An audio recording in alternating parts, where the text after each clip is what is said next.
Welcome back to Boilers and Beyond. I'm Jordan Jones, back here today. Purdue was in the driver's seat in the Big Ten regular season race, but that all went out the window when they lost on Saturday up at Michigan State. Now, we enter the final week of the regular season. Purdue needs a pair of wins to earn a share of their 25th Big Ten title. We'll break down that Michigan State game here today, and then we'll look ahead at what's to come for Purdue and the conference as a whole as we enter March. First, as always, if you don't already, follow the show on Twitter at Boilers Beyond. We are there always talking Purdue hoops, Big Ten hoops, college hoops as a whole. Always love the conversation there, so be sure, follow the show on Twitter at Boilers Beyond, join the conversation, and subscribe to Boilers and Beyond wherever you get your podcasts. We are available everywhere and have a lot of good stuff coming up here in March. And with the NCAA tournament around the corner, Big Ten tournament coming up, if you know some friends that are Purdue people and aren't listening to the podcast, send it out their way. We'd love to grow this audience as we move into the NCAA tournament and close the year out strong before getting into summertime content where there aren't Purdue games being played. Now, getting into yesterday's loss, recording this here on Sunday night, after Purdue's 68-65 loss up at Michigan State that really, in my mind, boiled down to one thing, and that is Purdue turned the ball over 17 times in this game, and that simply cannot happen. You can't turn the ball over on 25% of your possessions and expect to win, especially on the road in what wasn't the most hostile environment. I was there. That was my first time in Breslin. But it's never an easy place to win. And you can't go in there and give a team that is so built to get out in transition like Michigan State is, you can't give them 17 times where they can run out and transition on you, because that's where they can absolutely kill you. Looking at the box score here, 5 of those turnovers come from Jaden Ivey alone. It was not his finest day by any means. Now, it's not something where the whole loss is on him. There's plenty of blame to go around here when you turn the ball over 17 times, but 5 turnovers from him, and then you have 7 from the big men combined between Edey and Williams. Look, that's a lot. That's a lot to overcome. You're too good of an offensive team to turn the ball over 17 times, and that was reality for Purdue. That's why it got beat. Now, Michigan State's defensive game plan was excellent, and their execution of that game plan was even better. They did an excellent job. They took away the 3 and made Purdue go inside to beat them. That's what Michigan State's been doing to Purdue for some time now. That's not news. This game felt eerily similar to that 2018 game at Michigan State when Miles Bridges hit the shot in Matthias's face from 30 feet out to win it. And I think even that score was the same. I really think that game was 68-65 as well. But Isaac Haas had a big game there, and they took away Purdue's shooters, and it worked. Happened again in this one. I don't know that this is something that a lot of other teams can pull off. Michigan State's really long, especially in the backcourt. Max Christie at the 2 is really long. Gabe Brown at the 3, he's pretty long as well. So you're able, like Gabe Brown's long enough that he was able to do a really good job of taking Sasha Stefanovic out of the offense. And again, I don't know that everyone can do that, but that's an excellent place to start. You take away that threat, and you really take away Purdue's biggest three-point threat that they run stuff for. Mason Gillis will knock down open threes. Isaiah Thompson will knock down open threes. Eric Hunter will as well, but they run stuff for Stefanovic far more than they do anyone else. And when that doesn't work, when that's not an option, Purdue had to go inside a lot. And that was from the post, and that was from Jaden Ivey going to the rim. It was an excellent game plan that worked really well. And, Zach Edey got his. Zach Edey had 25 points. Travion Williams had 11, so there's 36 points from your bigs. Jaden Ivey gets 16, but, all in all, only 5 Purdue players scored in this game. And Caleb First had 1 shot attempt. It was a dunk on an alley-oop. Sasha Stefanovic's 2 points came on a backdoor cut for a layup. Outside of that, I didn't see Williams down there. You had 6 guys. 6 guys score. Stefanovic in first with 2, and then Eric Hunter Jr. had a nice game, I thought. I thought he played really well. He's continued to have a very good second half of this season.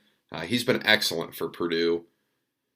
I thought in this game, Purdue's deficiencies on defense were really well showcased. Because it wasn't that Purdue was just miserable on defense in this game, but, Michigan State shoots 47%, and they go 9 of 20 from 3. And that was just enough to make it really difficult for Purdue to get back in the game. And they were able to. Purdue got a little bit lucky at some points in this game when Michigan State, I want to say, had 2 straight possessions where they had 3-pointers rattle out. I think it was Gabe Brown and Max Christie had a couple of 3-pointers rim out right around the same time that Purdue had open threes in a corner for Mason Gillis and Eric Hunter, and neither of those fell either. So, the basketball gods evened things out. But, Michigan State did a nice job.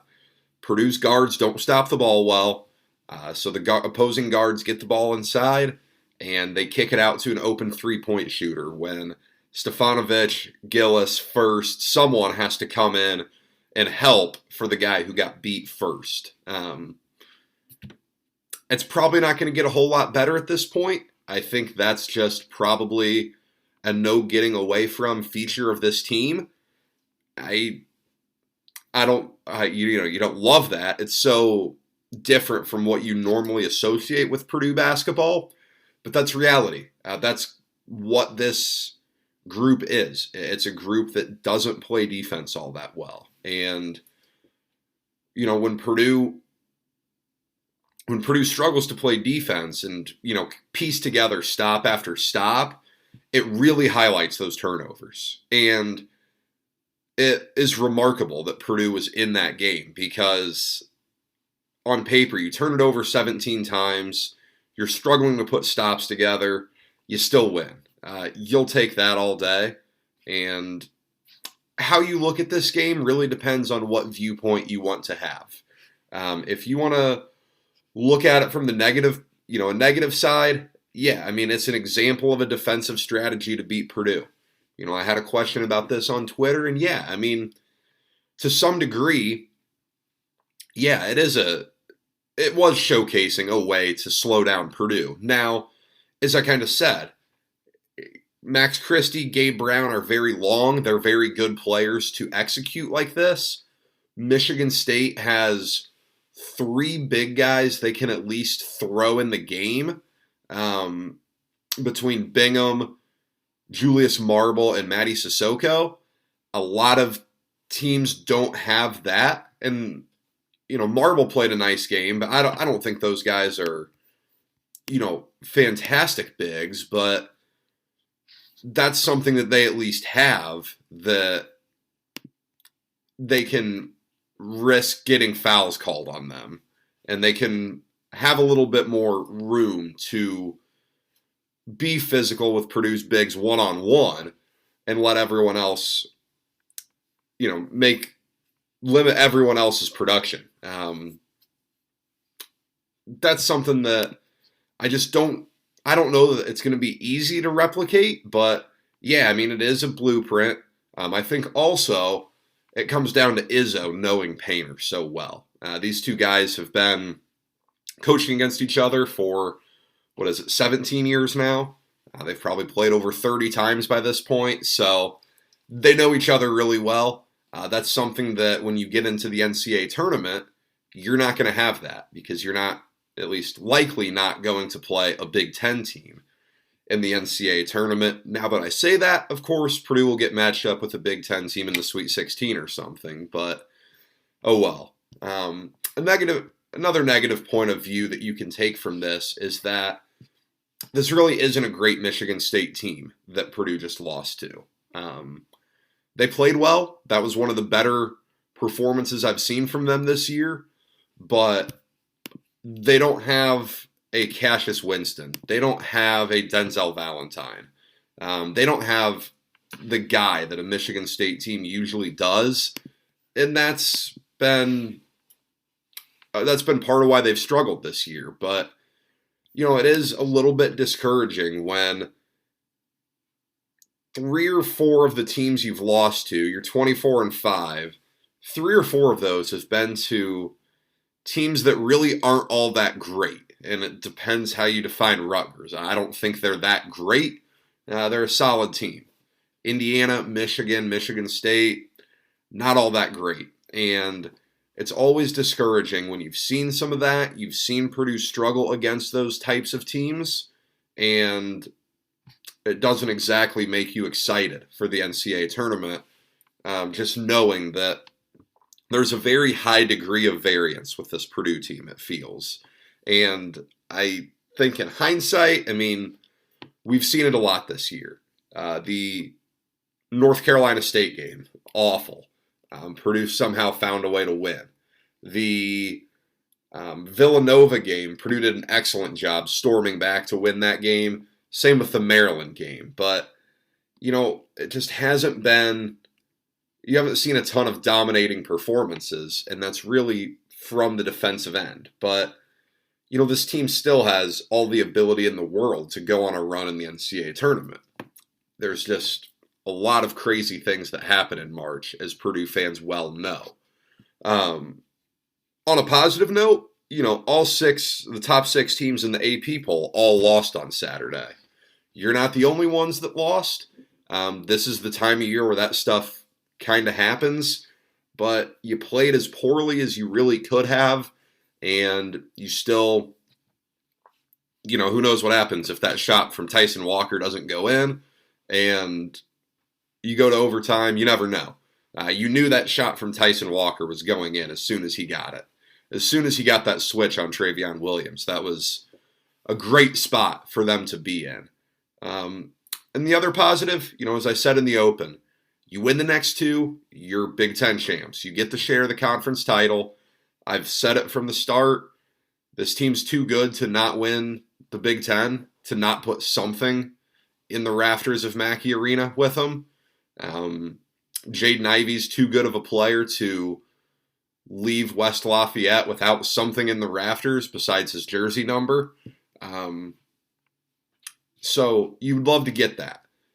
You have as big a game as you've had all season now. At Wisconsin, Tuesday, 9 p.m., and that's do or die for your regular season hopes. Purdue played very poorly when Wisconsin came to town earlier this year. Purdue turned it over a lot. Johnny Davis got going, finished with 37, and Purdue struggled. Jaden Ivey was in foul trouble for a little bit of time in that game.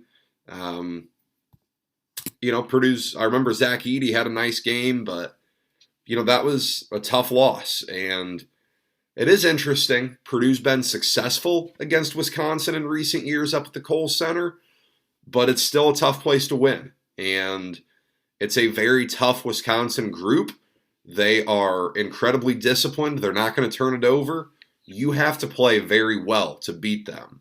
And they are a group that, I've said it all year. If you've listened to the show, I've not thought Wisconsin's all that great, but here they are now. with Purdue and Nebraska left. So if they beat Purdue, they're probably outright Big Ten champs in a year where, you have two teams that are pretty legitimate threats to go deep, Purdue and Illinois. So I don't know. I personally think Purdue will be all right. I always think that a rematch favors the team that lost the first time, especially in Big Ten play. But I don't love a road game at Madison. I don't love the 9 p.m. tip. I think it's a 50-50 game.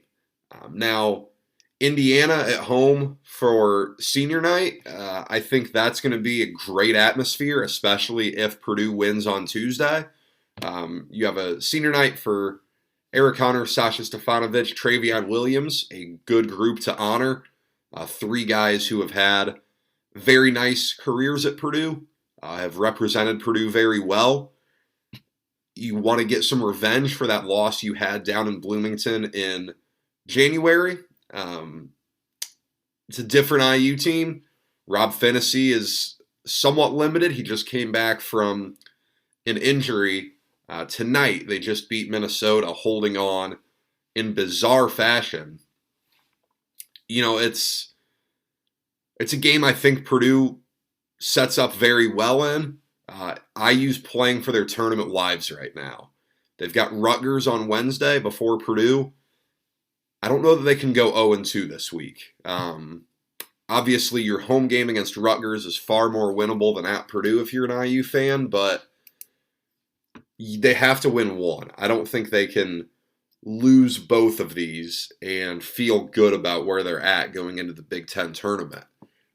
So it's a massive week. This is your do or die week where you either win a Big Ten championship or you don't, obviously, because that's the only alternative. It's been a fascinating year in the Big Ten. You've got Wisconsin in the lead. They've got a 1-game lead up on Purdue and Illinois after Ohio State beat Illinois last week and Michigan State beat Purdue this past weekend. So they're a game ahead. And then after those 3, Ohio State just knocked themselves out of anything they could do with a loss at Maryland today. But it's really the bubble talk. You have Rutgers, Michigan, and Indiana all right there firmly on the bubble. I think if you're Purdue, you certainly would love to see all 3 of them get in to help your resume a little bit. You would have losses to only tournament teams if those 3 were to get in. But will that happen?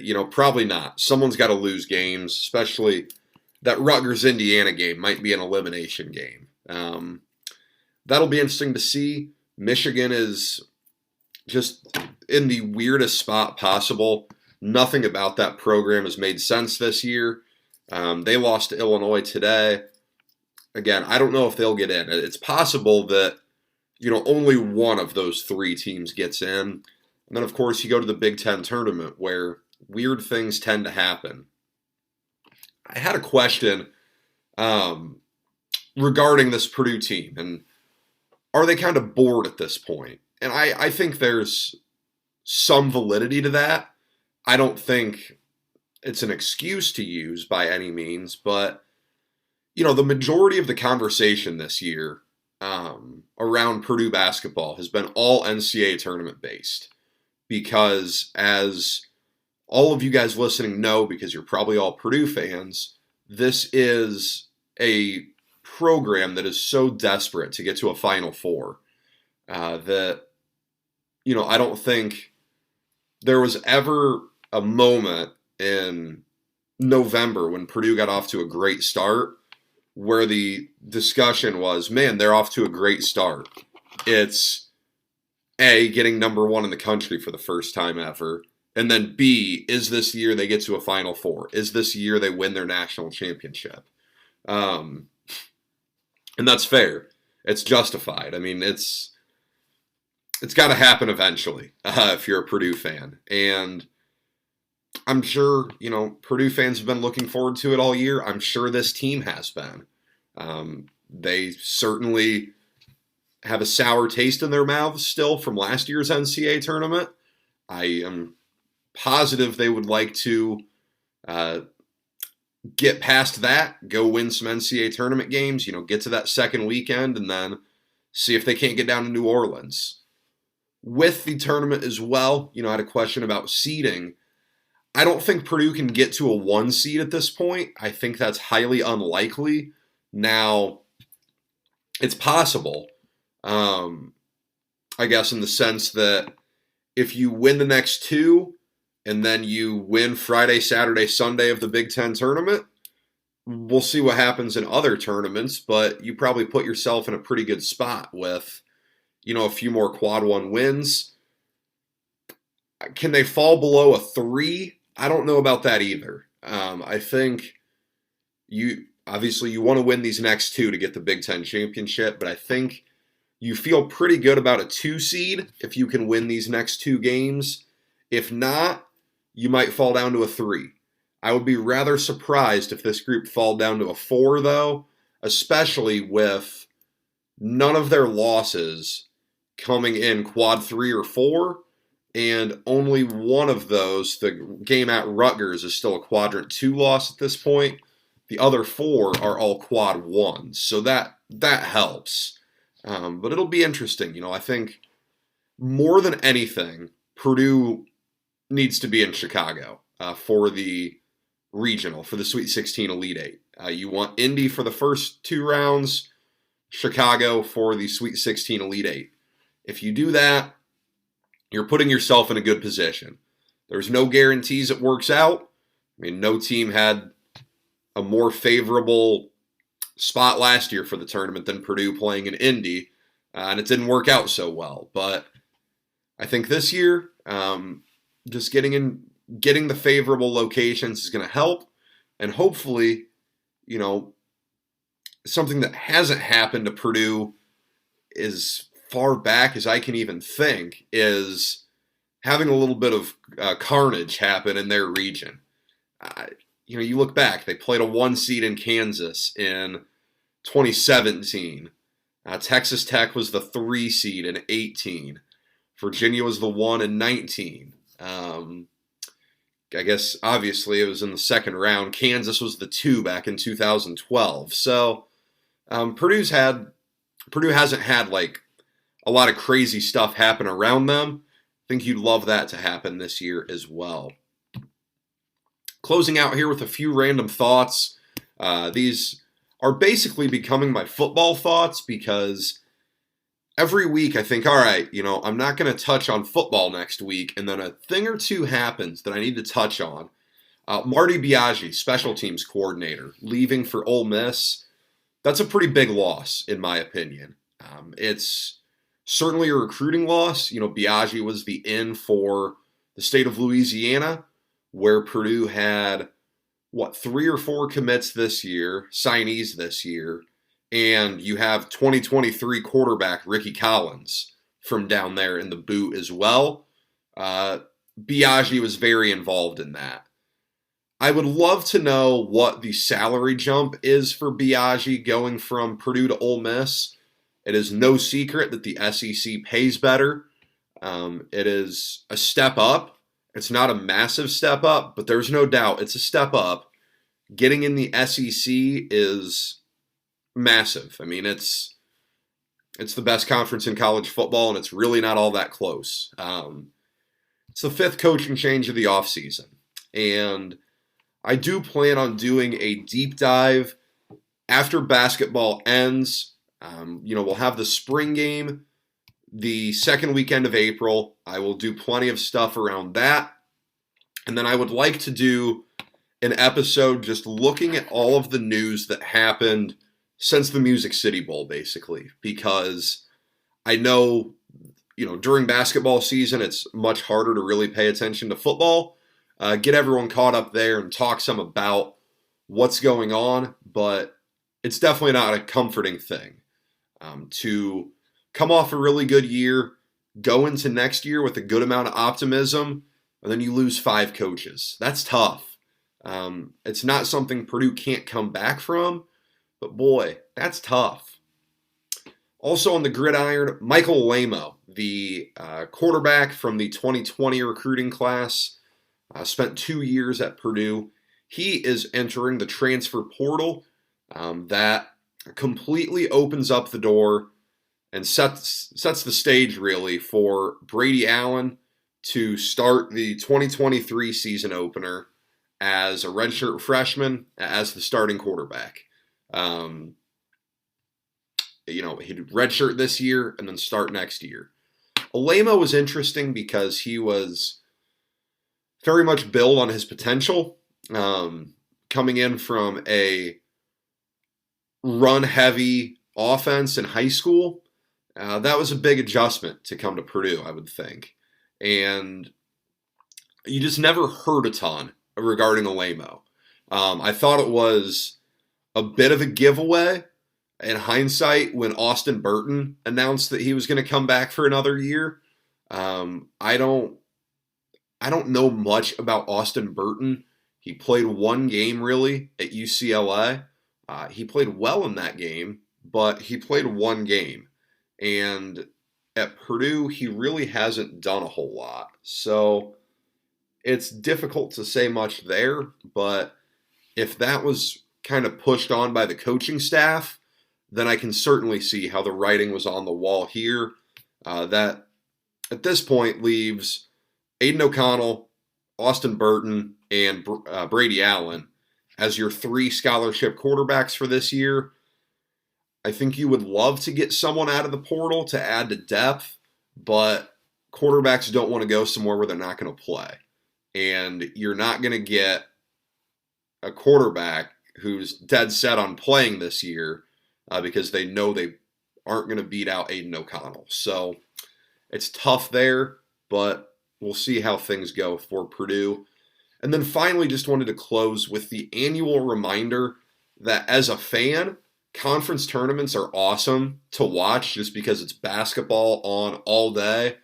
It's teams that, especially, the week before and in the early weeks that you don't really see much of from the small schools, absolutely love these small conferences where the championship game is in a home gym. That's fun. Growing up in a family with a lot of Valparaiso people, seeing them win Horizon League championships on their home floor was always cool. Conference tournaments should not determine automatic qualifiers.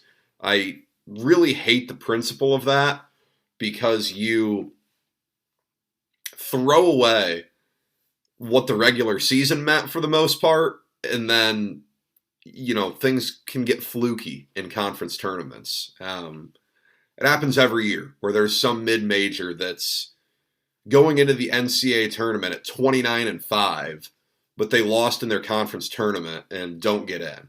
That drives me nuts. It's a sport that is very postseason heavy. The NCAA tournament's the greatest event in sports, and it's not close.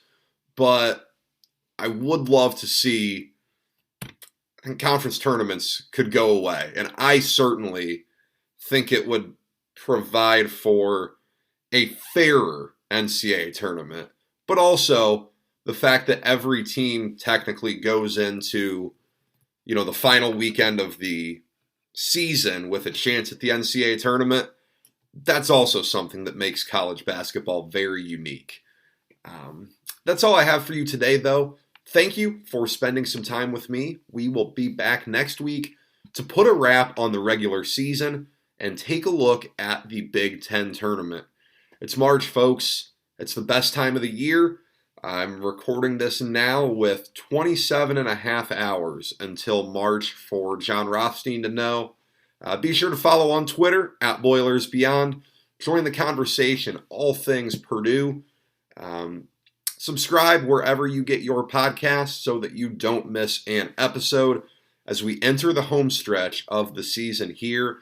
Until next time, go enjoy the first week of the best month of the year.